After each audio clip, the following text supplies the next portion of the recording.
आर्य, जब तू सब जानता था तो तूने हमसे कुछ क्यों नहीं कहा? राजी ही क्यों हुए तुम दोनों इस रिश्ते के लिए जब हमने इसकी बात की?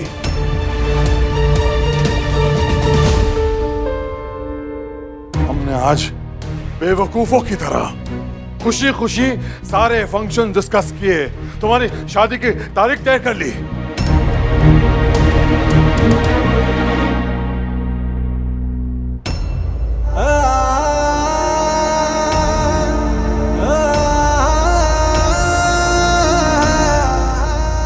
कुछ बोला क्यों नहीं तुमने?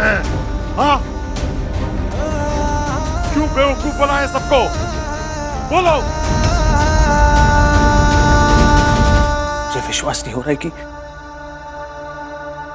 मेरी बहन इस तरह से भाग गई है।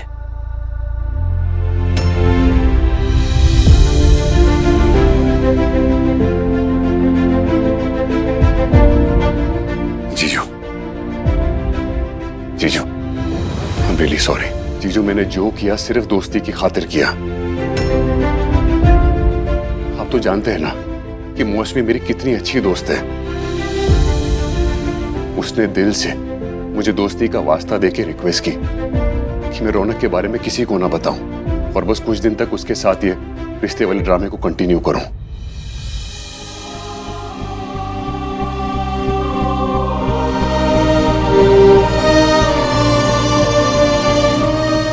सॉरी।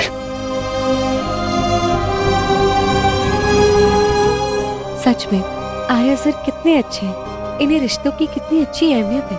आज मैं इन्हें अपने दिल की बात बता दूंगी। उसने आप सबको रौनक के बारे में इसलिए नहीं बताया क्योंकि रौनक हमारी तरह बड़े खानदान से नहीं है। अरे वो बेचारा तो दिन रात इसी कोशिश में लगा हुआ था कि उसे एक मल्टीनेशनल कंपनी के साथ कॉन्ट्रैक्ट मिल जाए, जिसके बाद वो पूरे कॉन्फिडेंस के साथ सुयश जीजू से मौसमी का हाथ मांग सके। प्लीज मेरा यकीन कीजिए, अगर मुझे जरा सी भी भनक होती ना कि मौसमी रौनक को कॉन्ट्रैक्ट ना मिलने की वजह से इतना बड़ा कदम उठा लेगी, मैं उसे कभी भागने नहीं देता। इनफैक्ट मैं उसे समझाता कि सुयश जीजू से बैठ के बात कर, उन्हें सब कुछ सच सच बता दे। नो डाउट उसने ऐसा करके बहुत बड़ी नादानी की है, इनफैक्ट बहुत बड़ी गलती की है उसने। बट हम सबको यह बात भी मान लेनी चाहिए कि इसमें कसूर हमारी फैमिली का भी है।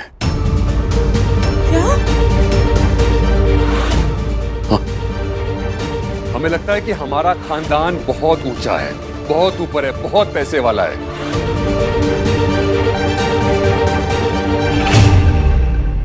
राइट? और यही बात सोच सोच के बेचारी मौसमी डर गई, इसलिए सबको सच बताते हुए वो कतरा गई कि उसे एक सीधे साधे इंसान से प्यार हुआ है। अरे हमारी फैमिली सिर्फ ये समझती है कि रिश्ता सिर्फ उसी से होना चाहिए जिसके पास नाम हो, दौलत हो, पैसा हो। पर अब सब लोग ये क्यों भूल जाते हैं कि मेल दौलत का नहीं, दिलों का होना चाहिए। अरे आर्या, ये सारी बातें तू मुझे पहले भी तो बता सकता था। अरे मौसमी का बड़ा भाई हूं, बड़ा भाई बाप समान होता है। खुलकर मुझसे बात करने में शायद घबराती होगी, डरती होगी, लेकिन तू तो मुझसे अकेले में बात कर सकता था ना, सारी सच्चाई बता सकता था ना। आर्या, मुझे तुमसे कुछ बात करनी है। सॉरी पर आपको मुझे जितना डांटना है, जितना गुस्सा करना है बाद में कर लीजिए, प्लीज इस वक्त मुझे जाना है।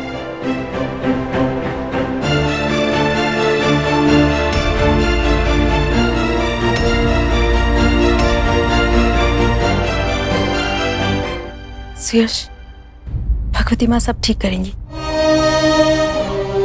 अब चलिए, हम मौसमी को फोन लगाते हैं।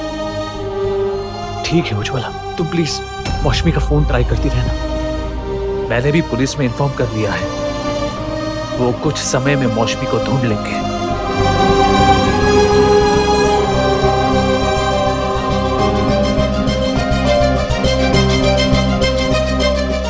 भाई साहब, देखा आपने? देखा कैसे पागलों की तरह भागता हो गया उस जानवी के पीछे। भाई साहब, इस वक्त हमारे परिवार में इतनी बड़ी मुसीबत आई है, कायदे से उसे हमारे साथ होना चाहिए, लेकिन नहीं। भाई साहब, हम ये बात दावे के साथ कह सकते हैं कि जरूर मौसमी को इस बात का अंदाजा हो गया होगा कि आर्य तो 24 घंटे सिर्फ जानवी के पीछे ही मंडराता रहता है।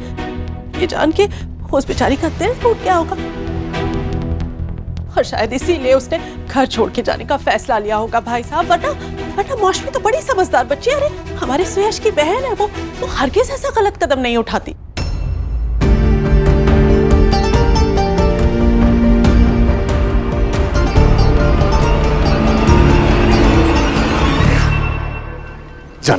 जानवी वेट, सुनो प्लीज।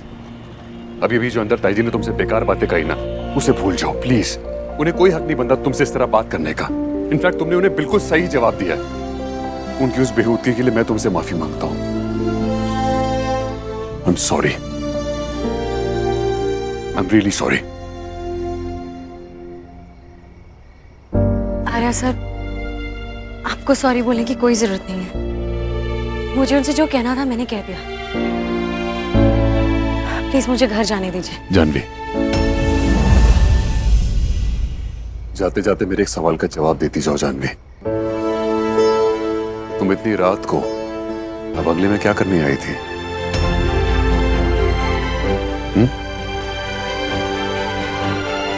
ड्यूटी खत्म हो गई, तुम तो घर चली गई थी ना?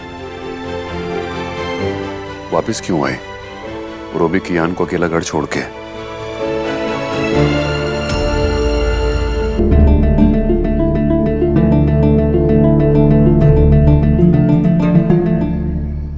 अरे जानवी, तू कब आई?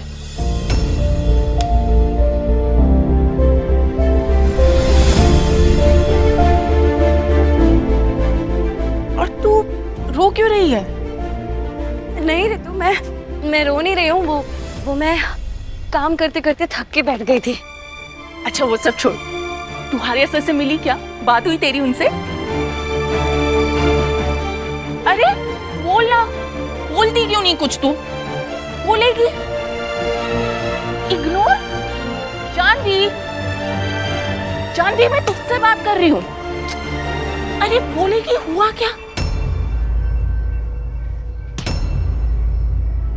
तुझे पता है रितु, आज मैं तेरी बातों में आकर अपनी लाइफ को भी कोई पिक्चरों वाली, कहानी वाली लाइफ समझ बैठी और चल पड़ी आर्या सर से अपने दिल की बात कहने।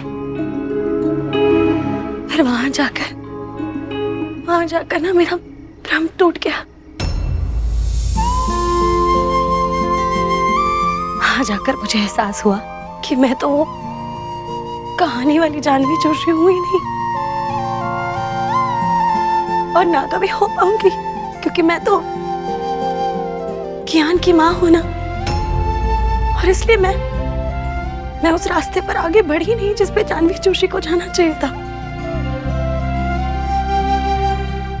और अब से मैं उसी रास्ते पर चलूंगी जिस पे कियान जोशी की मां को जाना चाहिए।